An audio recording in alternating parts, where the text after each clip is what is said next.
I started Improv Everywhere about 10 years ago when I moved to New York City with an interest in acting and comedy. Because I was new to the city, I didn't have access to a stage, so I decided to create my own in public places. So the first project we're going to take a look at is the very first no-pants subway ride.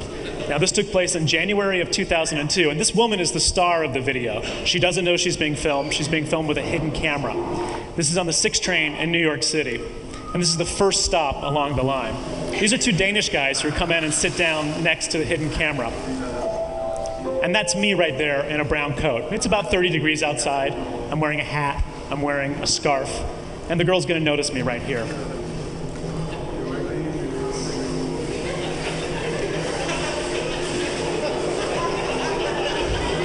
And as you'll see now, I'm not wearing pants. So, At this point, she's noticed me, but in New York, there's weirdos in any given train car. One person's not that unusual. She goes back to reading her book, which is unfortunately titled Rape. I'm not sure. So she's noticed the unusual thing, but she's gone back to her normal life. Now, in the meantime, I have 6 friends who are waiting at the next 6 consecutive stops in their underwear as well. They're going to be entering this car one by one. We'll act as though we don't know each other. And we'll act as if it's just an unfortunate mistake we've made for getting our pants on this cold January day.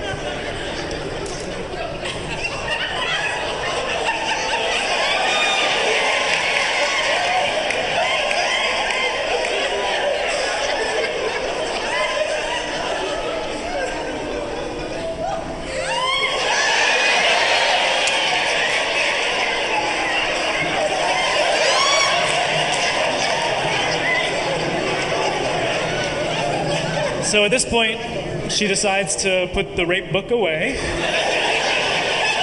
She decides to be a little bit more aware of her surroundings. Now, in the meantime, the 2 Danish guys to the left of the camera, they're cracking up. They think this is the funniest thing they've ever seen before. And watch her make eye contact with them right about now.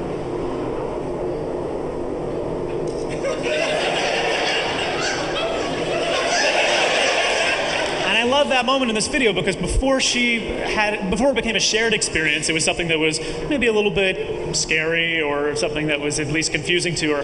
And then once it became a shared experience, it was funny and something that she could laugh at. So the train is now pulling into the 3rd stop along the 6th line.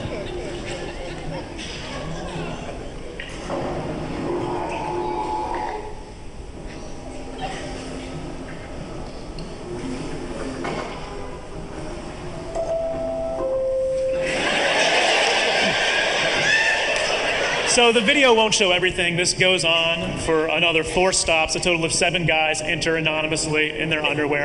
At the 8th stop, a girl came in with a giant duffel bag and announced she had pants for sale for $1. Like you might sell batteries or candy on the train. We all very matter-of-factly bought a pair of pants, put them on, and said, "Thank you, that's exactly what I needed today." And then exited without revealing what had happened and went in all different directions.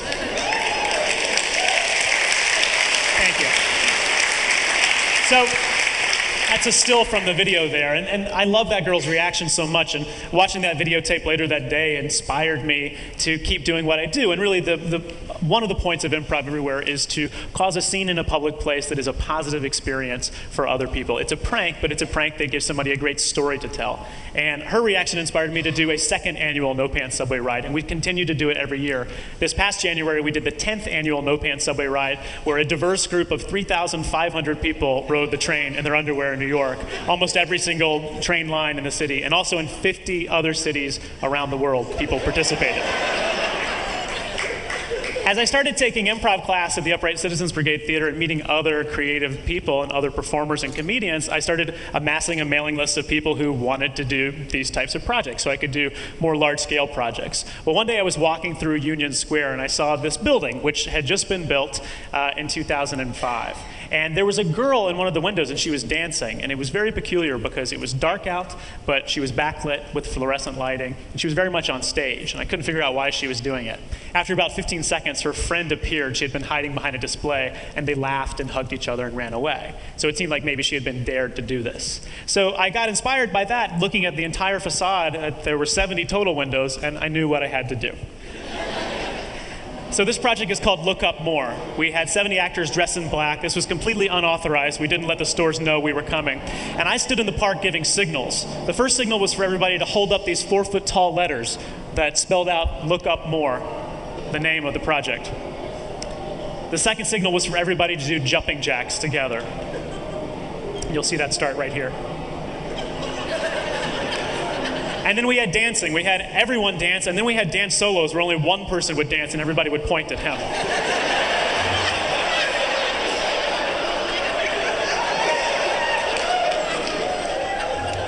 So then I gave a new hand signal, which signaled the next soloist down below in Forever 21, and he danced. There were several other activities. We had people jumping up and down, people dropping to the ground. And I was standing just anonymously in a sweatshirt, putting my hand on and off of a trash can to signal the advancement.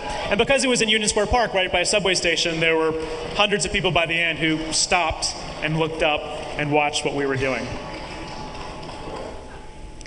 There's a better photo of it. So that particular event was inspired by a moment that I happened to stumble upon.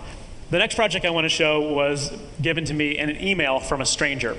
A high school kid in Texas wrote me in 2006 and said, you should get as many people as possible to put on blue polo shirts and khaki pants and go into a Best Buy and stand around. So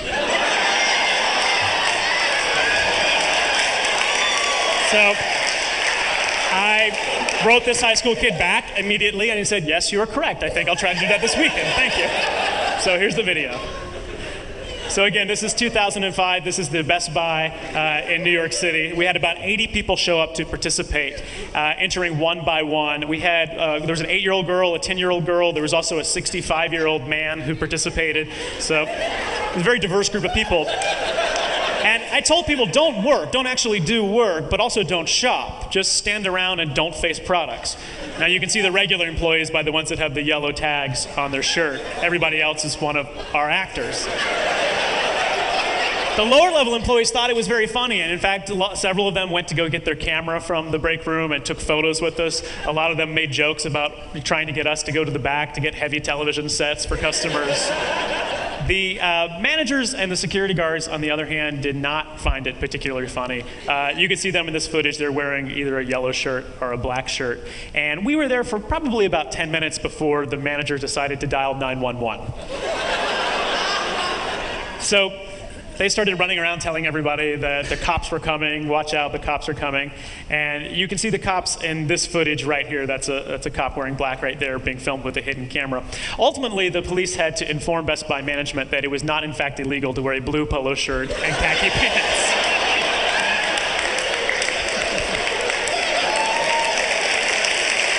Thank you. So, we had been there for 20 minutes. We were happy to exit the store. One thing the managers were trying to do was to track down our cameras. And they caught a couple of my guys who had hidden cameras in duffel bags. But the one camera guy they never caught was the guy that went in just with a blank tape and went over to the Best Buy camera department and just put his tape in one of their cameras and pretended to shop. So I like that concept of using their own technology against them. I think our best projects are ones that are site-specific and happen at a particular place for a reason. And one morning, I was riding the subway. I had to make a transfer at the 53rd Street stop where there's these 2 giant escalators. And it's a very depressing place to be in the morning. It's very crowded. So I decided to try to stage something that could make it as happy as possible for one morning. So this was in the winter of 2009, 8:30 in the morning. It's morning rush hour. It's very cold outside. People are coming in from Queens, transferring from the E train to the 6 train, and they're going up these giant escalators on their way to their jobs.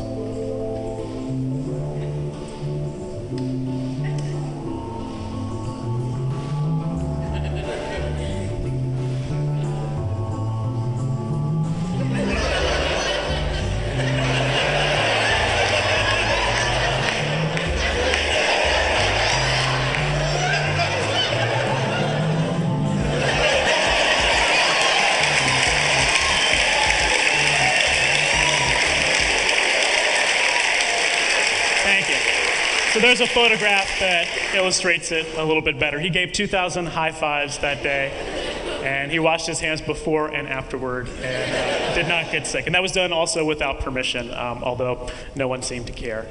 So I'd say over the years, one of the most common criticisms I see of Improv Everywhere, left anonymously in YouTube comments, is these people have too much time on their hands.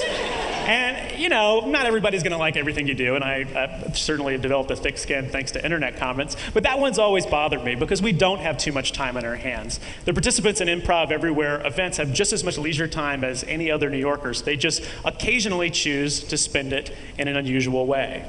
You know, every Saturday and Sunday, hundreds of thousands of people each fall gather in football stadiums to watch games. And I've never seen anybody comment looking at a football game and saying, all those people in the stands, they have too much time on their hands. And of course they don't. It's a perfectly wonderful way to spend a weekend afternoon watching a football game in a stadium. But I think it's also a perfectly valid way to spend an afternoon freezing in place with 200 people in the Grand Central Terminal, or dressing up like a Ghostbuster and running through the New York Public Library. Or listening to the same MP3 as 3,000 other people and dancing silently in a park. Or bursting into song in a grocery store as part of a spontaneous musical. Or diving into the ocean in Coney Island wearing formal attire. You know, as kids, we're taught to play, and we're never given a reason why we should play. It's just acceptable that play is a good thing. And I think that's sort of the point of Improv Everywhere, it's that there is no point, and that there doesn't have to be a point. We don't need a reason. As long as it's fun, and it seems like it's going to be a funny idea, and it seems like the people who witness it will also have a fun time, then that's enough for us. And I think as adults, we need to learn that there's no right or wrong way to play. Thank you very much.